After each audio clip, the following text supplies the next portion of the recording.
So you've got yourself some baby back ribs and you're really not sure how to cook them. Well, lucky for you, I'm gonna show you exactly how to do it today. Now, I've got millions of views on YouTube on how to cook ribs in your oven. And today I'm gonna show you how to turn these baby back ribs into the easiest and most succulent indoor barbecue that you could possibly make. Now look, here at Anderson Smoke Show, we do the majority of our work outside on the grill and smoker, but the reality is there are times when weather doesn't permit, or you don't have a grill or smoker available. Right now, we have some big storms coming through. We're gonna cook these in the oven today.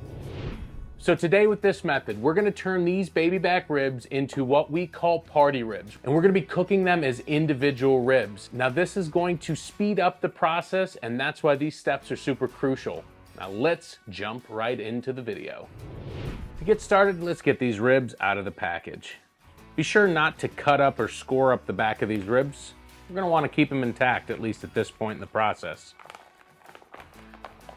Now there's gonna be a lot of juices or what we call purge down in these packets, so I suggest having some paper towel readily available so that you can dry these off as you start to work with them.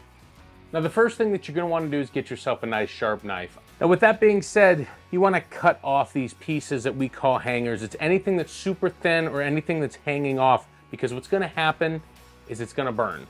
Now these last couple ribs here, see how thin they are? They are super, super thin. They're too thin to cook. So we're gonna trim those off here really quickly.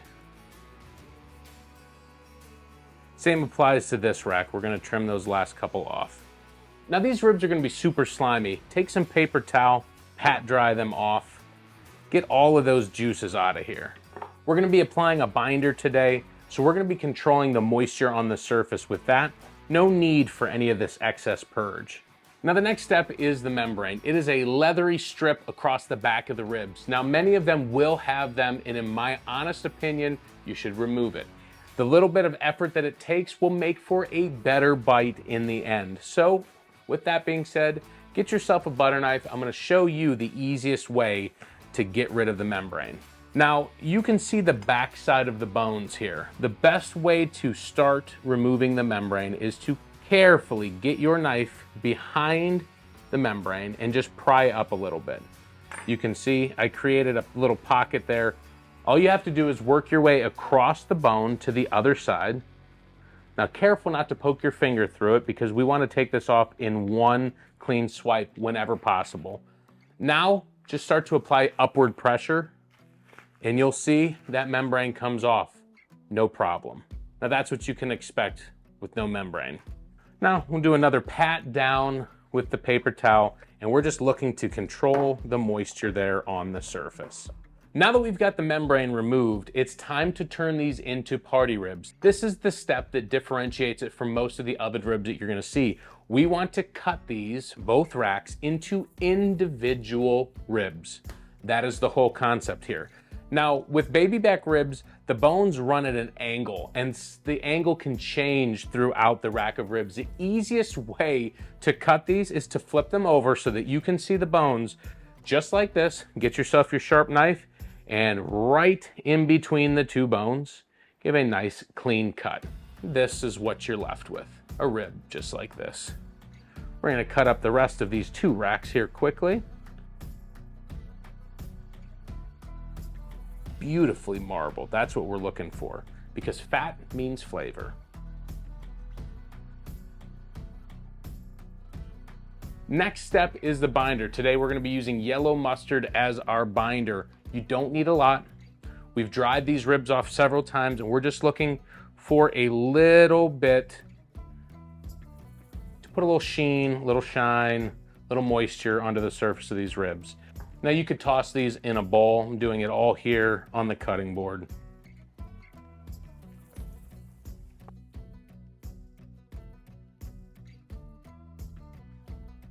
What I'm gonna do is I'm gonna lay these ribs pretty tight on their side next to each other, just like so.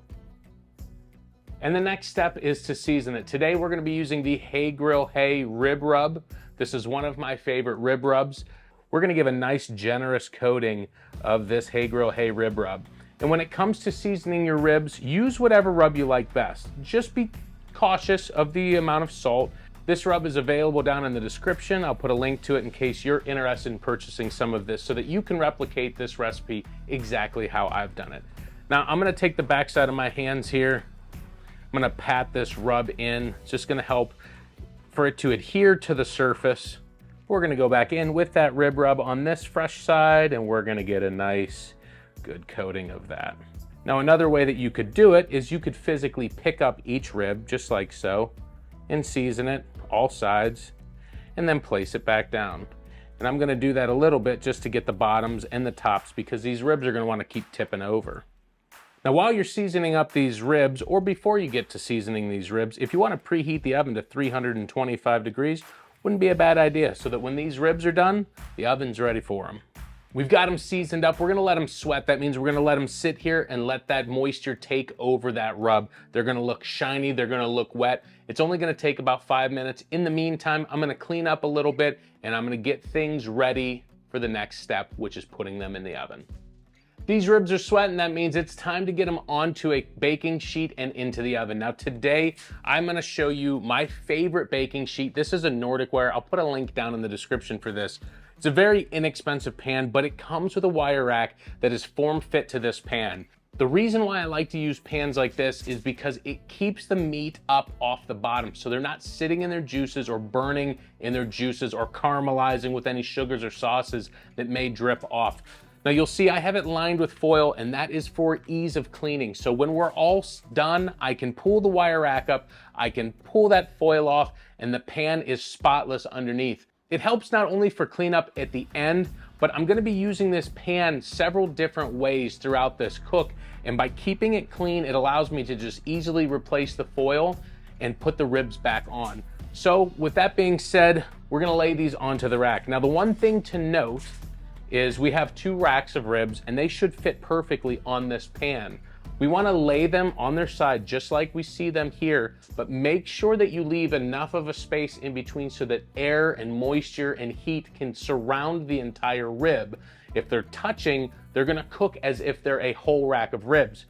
Be sure to leave a little space. Now's also a good time to pat up some of that rub if you see any of the ribs have any bald spots on them or spots or areas where there's no rub. Like I said, you might have to get a little crafty to get all of them on here. 2 racks of ribs is absolutely the max that I can do on this baking sheet. In fact, it is borderline too much, but I've got them all on here. The oven is preheated to 325 degrees. Let's get over there. We'll talk about them next steps. You got your party baby back ribs on that sheet. Oven's preheated to 325 degrees. Let's get them in there. Now we got the rack positioned to the middle position. We don't want it too high or too low, just like that. And we're gonna get this closed up. Now that we got the ribs in the oven, 325 degrees, we're gonna leave them in there for 1 hour and 20 minutes, and we're not gonna do absolutely anything. What we're looking for in these ribs is we want not only for that rub to set up and stick to the surface of the meat, we want to see the fat start to break down, and we want to see a browning effect on those ribs. In 1 hour and 20 minutes, that's what you can expect, and then it's time to get them out of the oven for the next step. And just like that, 1 hour and 20 minutes is up. Let's get these ribs out and take a look at them.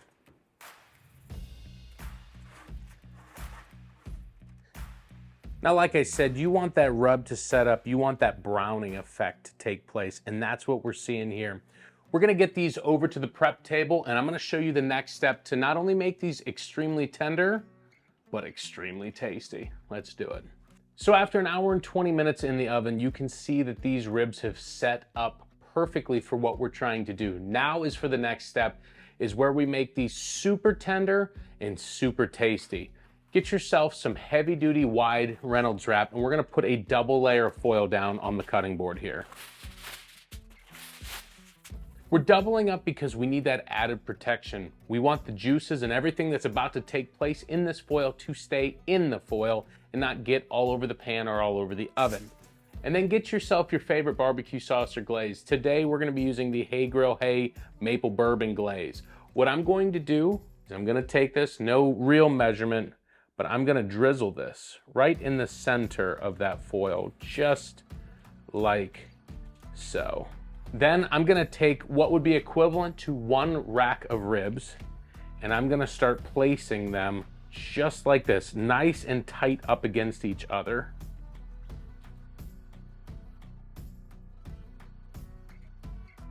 Then some more barbecue sauce or glaze, whatever you decide to use. We're just gonna drizzle about the same here over the tops of these ribs.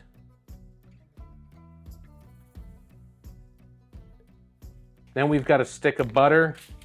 We're gonna put 2 smaller pads of butter down onto this. Now this is unsalted butter. We already have the rub, we already have the sauce. We don't need any additional salt. Now 2 pads of butter, and we've drizzled our glaze on this. These are pretty much ready to rock and roll. The only thing that we've got left to do is seal it up. I'm gonna fold over one side, and I'm gonna make it somewhat tight, but don't push too tight because you could make those bones poke out of the foil. We're gonna try and make this nice and neat though, almost like you're wrapping a Christmas present. And we're gonna fold the ends over, like so. And then we're gonna take the other end and we're gonna fold it over like this.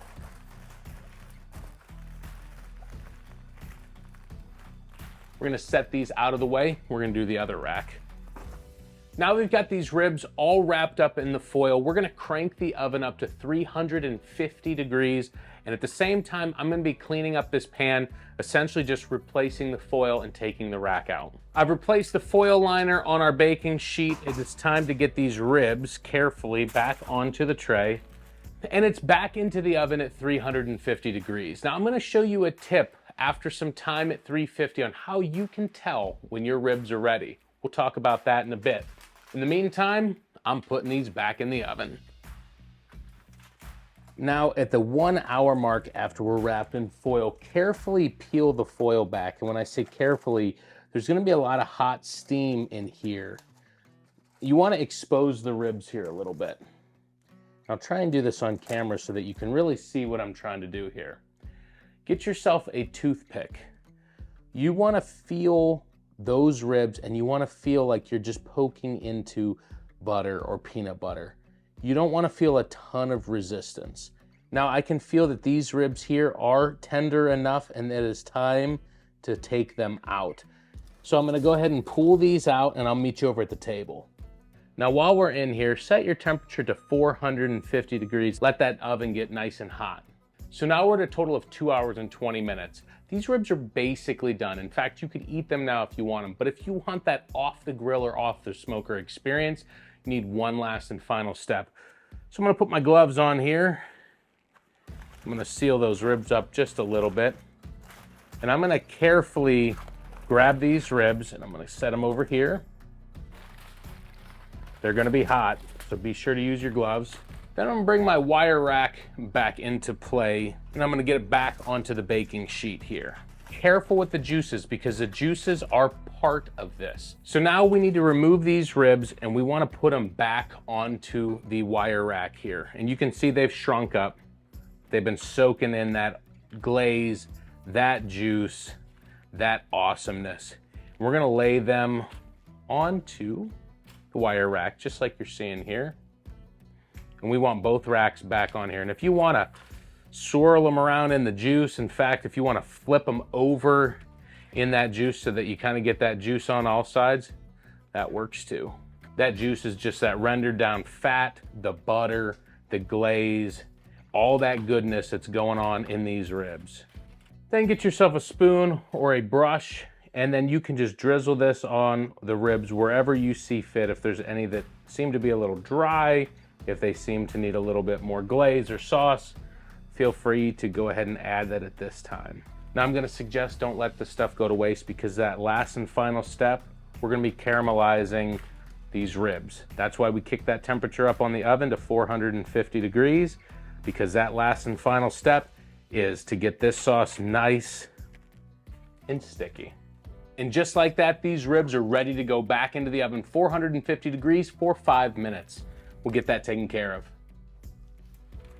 Now, all of this work means nothing until we give them a try. Now, just to give you an idea of where we're at, we did 1 hour and 20 minutes unwrapped on that wire rack on the baking sheet, 325 degrees. Then we did an hour at 350 degrees, wrapped up in foil with the barbecue sauce, with the butter. We basically braised them in the foil. Now these ribs here are going to be bite off the bone, not fall off the bone. If you want fall off the bone, then that wrapped phase, bump that up about another 15 or so minutes, maybe 20. And that toothpick test that I showed you is what you're gonna use to determine the tenderness. If you want them fall off the bone, you want them to feel pretty mushy, and that toothpick is gonna tell you what you need to know. Once we got through that wrapped phase, we pulled them out in 5 minutes, 450 degrees. We drizzled or brushed on some of that glaze back onto the ribs so that we would get a nice sticky finish. Now, like I said, none of this work means nothing until we try the final product. So I'm gonna pick myself out a rib right here. I think this one looks good. What do you think? And we're gonna give it a try. That's a clean bite. But when we're talking clean bite, we are looking bite to the bone, not a ton of resistance, but enough to where the rest of it stays on the bone. We wanna be able to bite it off. That is perfection right there. Now in terms of flavor, I get a very savory taste, but I get that hint of sweetness from the rub and from that glaze. They're tender and they're flavorful. And all of this was done in about 2.5 hours or less, right here in my kitchen. You can get these results just by following this method. And if you're looking for more awesome in the kitchen barbecue, or if you're expanding out into your patio or backyard on your grill or smoker, then you're in the right place. And I suggest you like this video, I suggest you subscribe, and I suggest that you check out this video right here.